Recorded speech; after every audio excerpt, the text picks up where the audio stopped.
Guess what? Uber got all the valuable data for free by simply using the hack tool. What Uber did is using a software program known as MITM proxy to intercept and modify electronic communications within GoCatch app. Uber used this proxy to listen and record the decrypted traffic data between GoCatch app on mobile device and the database. What if a company complying with the law loses the competition because its opponent, by breaking the laws, bets that by the time the law is enforced against them, it's already too late? What if a company openly breaks the law, admitted it did so, and still wins the case? In today's video, we are unpacking one of the most extraordinary competition and tort law judgments in Australia. This is the case where Uber admitted that its drivers were operating illegally, admitted it knew about it, admitted it helped it happen, and still defeated a hundreds of million-dollar claim. It's about how far the law goes when a multinational enters the market illegally and where the limits of civil liability really are. Let's delve into this epic saga of corporate warfare, which also stands as a brutal, cutthroat struggle of an Australian company.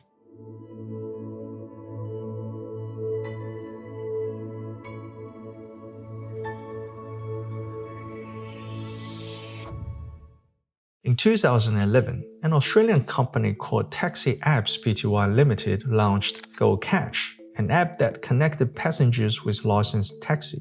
At launch, the GoCatch app was unique in Australia. It worked. By mid-2014, it connected 265,000 passenger users, registered 29,000 taxi drivers, had operations in Sydney, Melbourne, Brisbane, and Perth. Then came Uber. In April 2014, Uber Technologies launched UberX in Australia. At the time, ride-sharing was illegal in every relevant Australian state. Drivers were unlicensed, vehicles were unapproved, and operating a private hire service without accreditation was a criminal offense. Uber knew this. In fact, Uber's global strategy was launch fast, grow fast, deal with the law later, as described by Uber's founder, Travis Kalanick, internally as regulatory arbitrage. Between 2014 and 2017, UberX operated illegally in New South Wales, Victoria, Queensland, and Western Australia. Ride-sharing was only legalized years later, after Uber had already built scale. In Uber's 2013 launch menu, it was revealed that its strategy is that we are going there unless you prove to us that the government are going to seriously enforce law against us. Mr. David Rosham educated his staff that the correct strategic approach is not how to tackle legal compliance before trips started, but how can we do the most number of trips before we are enforced. The whole plan is to get ahead of the competition and grow locally to a size that would challenge the regulators' capacity to bring them down. What if drivers get fined? Uber won't care, and they will support drivers by paying fines. As a matter of fact, Uber openly considered paying those fines as cost of doing business. So when Taxi Apps launched the GoCar in 2016 as an alternative to GoCatch, it was too late to compete against UberX. Co-car drivers were receiving insufficient jobs compared with jobs they could get on UberX. Taxi Apps collapsed, and so it sued. In late 2025, the case Taxi Apps Pty Ltd and Uber Technologies and others was heard in Supreme Court of Victoria before Justice Lisa Nichols.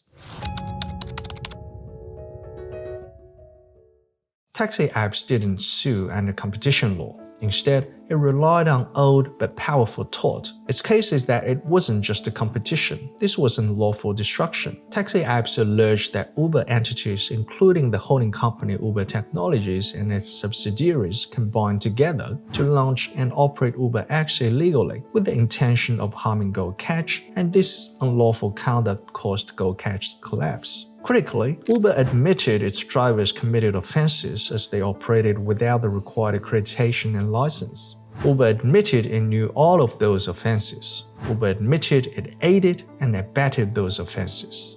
So you might think case closed, right? Not so fast. There are 4 legal hurdles, and Uber only needed to win 1 to walk free.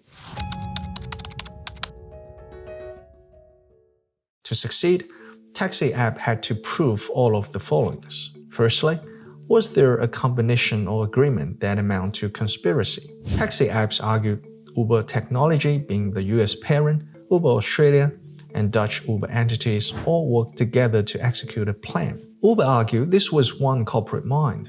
Decisions were made centrally by Uber Technologies, Subsidiaries were merely implementing instructions. Therefore, there cannot be a conspiracy or combination of wills within a corporate group. Number 2, did the conduct amount to unlawful means? Yes, the conduct was illegal under passenger transport laws. Uber consulted Herbert Smith Freehills, who told them in April 2014 that Uber's P2P product would be in breach of relevant legislation in each state, including Passenger Transport Act 1990 in New South Wales and Transport Miscellaneous and Compliance Act 1983 in Victoria. Uber was well aware that it was unlawful because in April 2014, New South Wales Maritime Services executed a warrant stating that Uber was carrying on a private hire vehicle service in contravention of laws. At around the same time, Safe Transport Victoria issued 30 infringement notices to drivers and considered taking compliance actions, including criminal prosecution of Uber.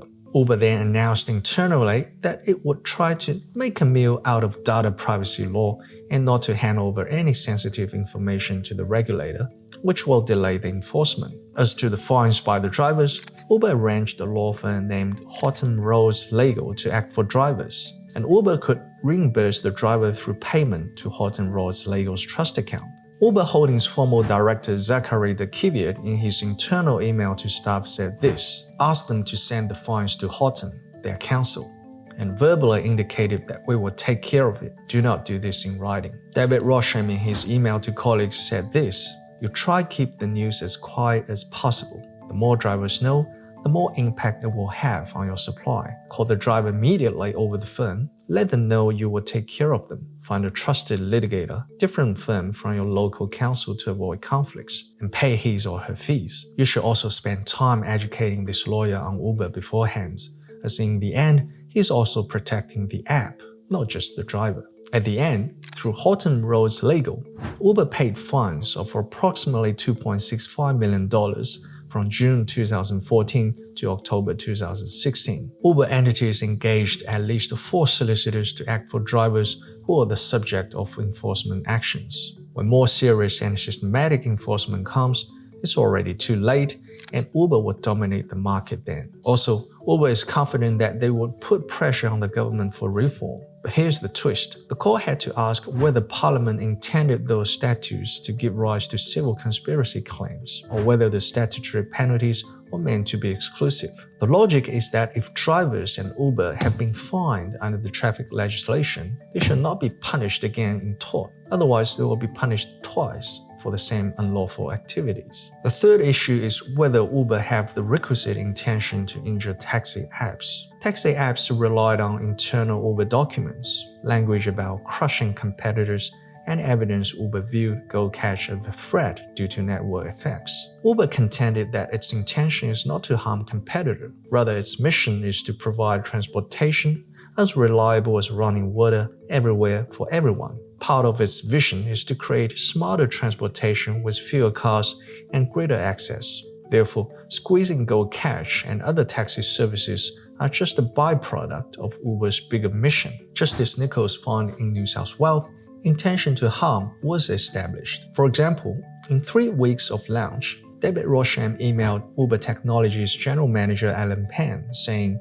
"It's looking like GoCatch might be the go-to app for taxi, and we the go-to app for luxury plus the backup if you can't get a taxi." They signed up 6,000 customers in June versus our 4,000. I want to destroy them before they get too legit. Keen to explore next-level marketing and PR options. David Rosham also wrote to Travis Kalanick saying, "This is shaping up to a real battle. The market will be won or lost by the end of 2013. Uber Australia's head of operations, Mike Abbott, authored a strategy document in late July 2013 in which Uber decided to pay $5 trip bonus and $10 for every Friday and Saturday night. Mike Albert further said, "Crush GoCatch over the next 5 months and get to 38,000 trips per month in December. The next year can be all about UberX." At the time, there were about 8,000 taxis in Sydney. GoCatch had about 1,000 drivers and Uber had about 600 drivers. But by promoting more payment for each trip and arrange more trips for drivers, Uber could crush GoCatch. Uber knew GoCatch was trying to do the same and was raising funds of about $2.5 million. With more spending powers, Uber's plan was to either win the battle on taxi front or squeeze GoCatch financial resources by Christmas 2013, then switch to UberX as its real long-term plan. By that time, the game has been changed to P2P, and GoCatch will have nothing left to pivot. It was apparent that Uber did not think taxi had a future, but they also did not want to let GoCatch build too many customers on taxi either, so that they had the best chance to starve their only competiting Australian market to death. Various emails were directly under the heading "Destroy GoCatch," and the words such as "kill them" and "cut off at their knees" were mentioned for a few times. The evidence showing Uber's intention to harm taxi apps is overwhelming. The last issue is whether the unlawful acts caused the loss. This was hotly contested. Taxi apps said Uber's illegal head start destroyed its future. Uber said GoCatch was undercapitalized and doomed anyway. Now let's look at the court's decision. In summary, the court found illegal conduct, but not conspiracy. Justice Nichols dismissed the conspiracy claim for 3 decisive reasons. Number 1, no combination. The court held Uber Technologies alone decided to launch UberX. Uber has maintained similar global policy, and Uber Australia is not an exception. Subsidiaries and their directors are not outsiders and had no independent violation. Implementing a parent's plan does not amount to conspiracy. Number 2, statutory illegality does not amount to automatic unlawful means. Following the principle set out in Cutler and Wentworth, the court held where conduct is unlawful only because of statute. Question is whether Parliament intended additional civil remedies. Passenger transport laws did not indicate that intention. Number 3, breach of confidence did exist, but was limited. The salient fact is that Uber Australia did improperly obtain GoCatch's confidential driver list. GoCatch's drive list was the result of hard work of taxi apps for years, and they were largely acquired one by one by GoCatch's founders Mr. Andrew Campbell and Mr. Ned Moorfield. During GoCatch's early years, the 2 founders would wait at taxi ranks and airport holding bays in Sydney and Melbourne to spend hundreds of hours and promote their products through face-to-face marketing with drivers. The airport staff had to force them to leave to stop them from doing so. Guess what? Uber got all the valuable data for free by simply using the hack tool. What Uber did is using a software program known as MITM proxy to intercept and modify electronic communications within GoCatch app. Uber used this proxy to listen and record the decrypted traffic data between GoCatch app on mobile device and the database. The court documents reveal that on 5th July 2013, David Rosham received an email from his employee with the subject "Need more taxi signups" and including a screenshot showing how to use the proxy captured information about taxi drivers registered with GoCatch. David Rosham then replied saying, "Great detective work." He then wrote an email to his engineering manager, Amos Barato, saying this, "Amos, this could help us in a big way. From what I can see, GoCatch is disclosing the mobile phone numbers of all on-duty drivers. Could you please tabulate all the contact details for all their drivers you see in the next 7 days in each of the cities? We'll be discreet with how we use it, but we need it. GoCatch is crushing and likely to get funding very soon. We've only recruited 180 taxis so far and have to catch up to their 1,000 plus." On 6 July 2013, David Rosham emailed his colleague saying, "This is very clever stuff, but something we must never talk about to anybody outside Uber. It's kosher, but it would not look good in public. Remember, we do lots of cool stuff at Uber that we can boast about." What Uber did next is that they aggressively called all drivers in the list and asked would they like to join Uber. Justice Nichols condemned this conduct in judgment as neither honorable nor commercially acceptable. But the breach was limited in scope, and declaratory relief would serve no practical purpose, as it occurred more than 10 years ago and GoCatch is no longer trading. Justice Nichols eventually decided not to exercise the discretion to make any declaration that Taxi Apps seeks. There are some other factors contributed to Uber's successful defense. Firstly, it can hardly be said that Uber was targeting at GoCatch when Uber's market scale crushed GoCatch soon after it launched UberX. By way of example, By the first anniversary of the launch, UberX trips were counted in substantial multiples of GoCatch trips. At that time, Uber was not concerned at all with taxi apps' presence in the relevant markets. Number 2, Uber used to launch Uber Taxi in 2013, which is a direct competitor to GoCatch. But the subsequent UberX is for ride-sharing and was not directly competing against GoCatch. From that perspective, Uber has not directly competed with the taxi industry and does not see itself as a substitute for taxis.